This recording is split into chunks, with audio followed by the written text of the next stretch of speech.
aš apie Sigitą Gedą kažkaip galvoju, skaitau jį nuo mokyklos laikų turbūt.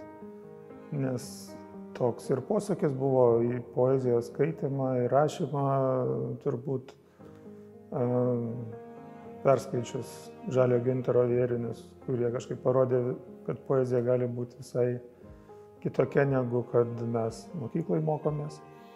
Tai va, ir paskui man buvo jau turbūt rašant disertaciją įdomiausia turbūt jo drąsa tais laikais, kai iš tikrųjų, na taip, daugelis suprato, kas čia vyksta, daugelis žinojo, ką galima daryti, ko negalima.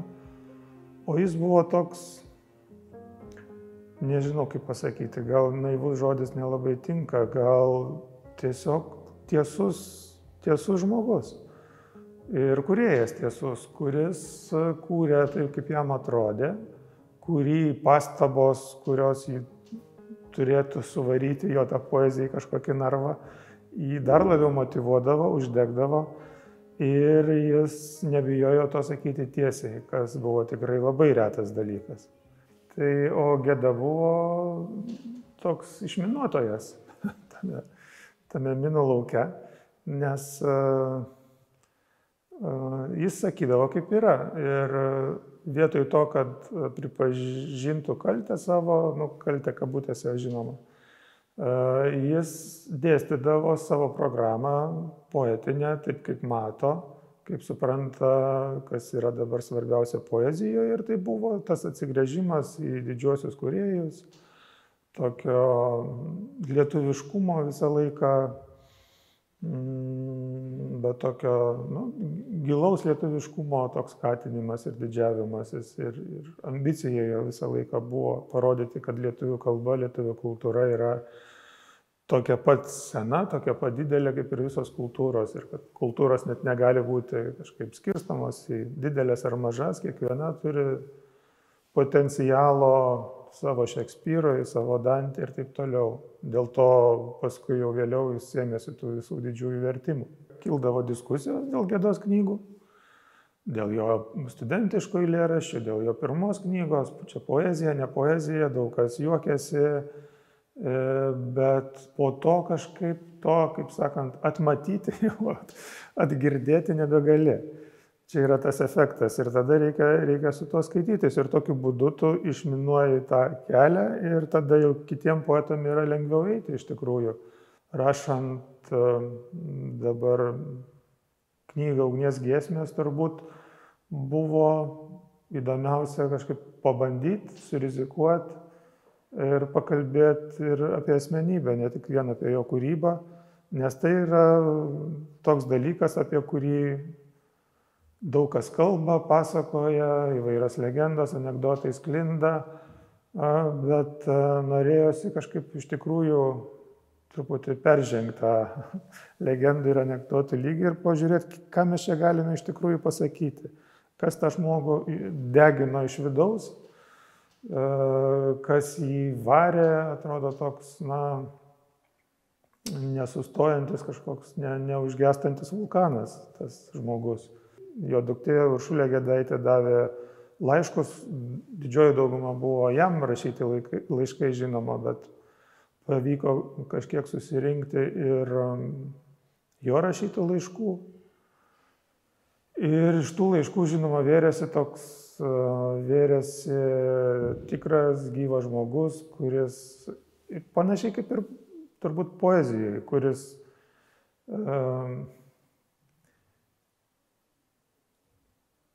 kovojo už tiesą, už teisybę, kaip jis ją suprato, ir buvo labai impulsyvus turbūt.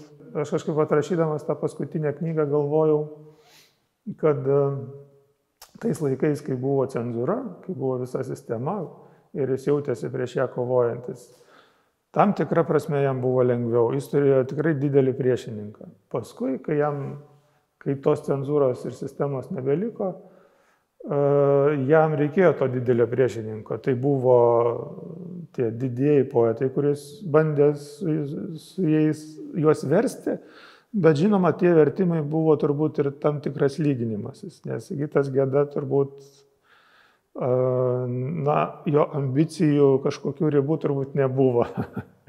Jis norėjo tiesiog būti geriausiu poetu ir ne tik Lietuvos, bet apskritai. Žinoma, jis čia ne Kosto Kubilinsko atvejis ar ne, ir turbūt ir politiškai kažko tokio Sigitas Geda nepadarė, kaip tik dalyvavo Sąjūdžio mitinguose. Aišku, gal jis ir galvojo, kad jis dalyvauja kaip politikas ir buvo išrinktas į aukščiausiąją tarybą, bet jis buvo visą laiką poetas, ne politikas. Ir tos jo kalbos buvo poeto kalbos. Iš tikrųjų, tais laikais žmonėms ir nereikėjo politikų kalbų.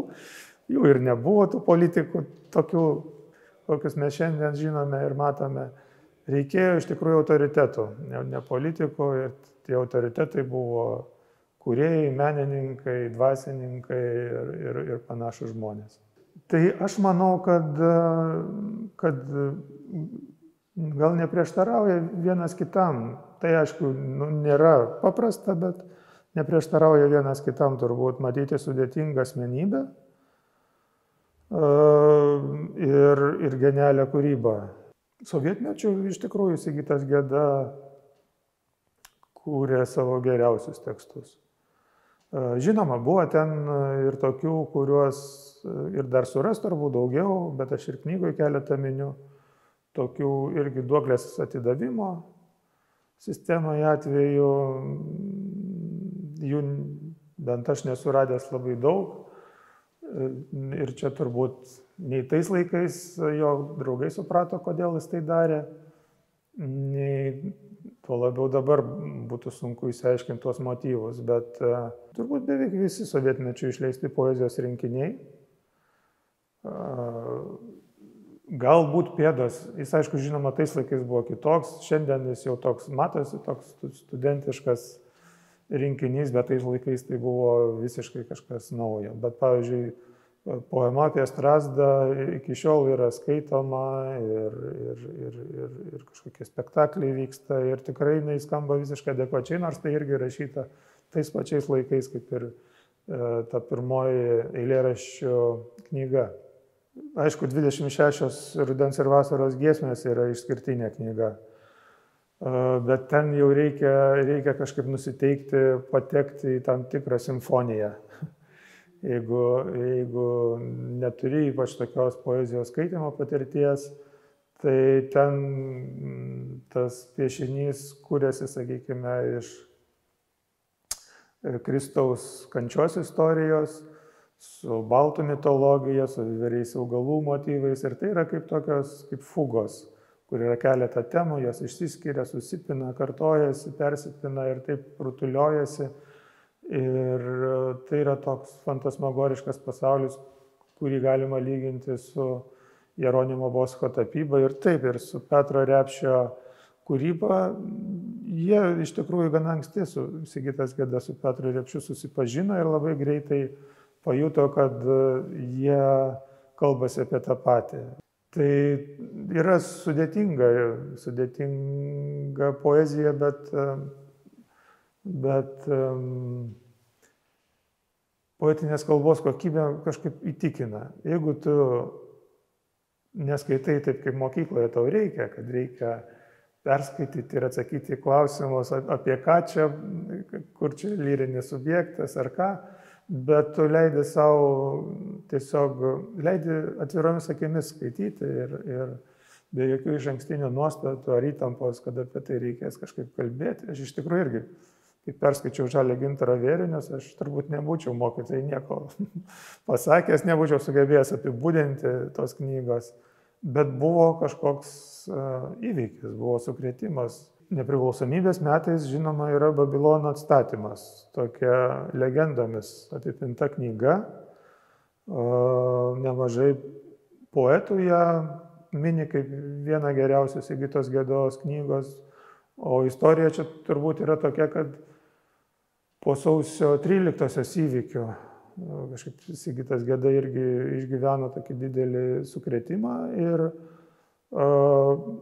gal per mėnesį visi tie parašyti yra eilėraščiai, kur irgi veržiasi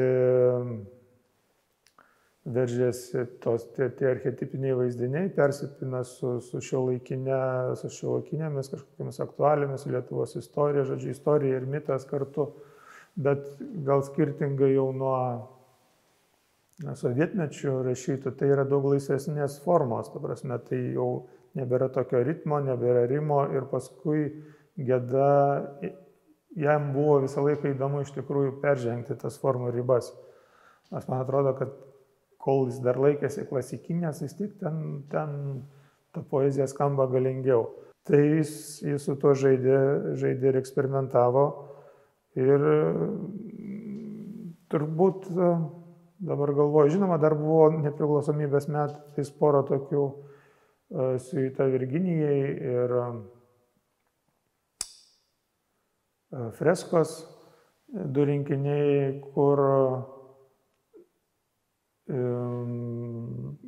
kurios yra erotinės poezijos pavyzdžiai. Mes turbūt neturim daug tokios poezijos.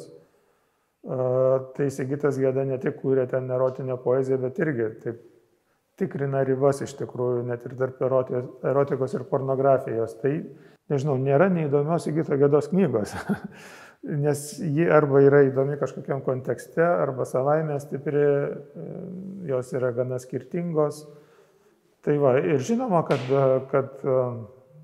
jo dienoraščių tomai, kuriuos iš pradžių leido pats, paskui po mirties dukra Uršulė Gedaitė, irgi yra toks įdomus rašymo pavyzdys, nes Lietuvoje tais pačiais pirmais nepriklausomybės metais pradėjo formuotis tokia eseistika, kuri buvo tarp prozos, publicistikos, poezijos.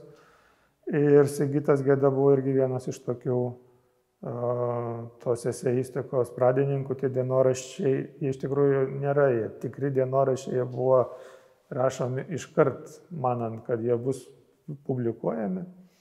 Bet tai yra tokia kažkokia irgi labai grubi, netašyta forma, bet bandoma vis tiek pagauti kažkokią tokią tikrumą.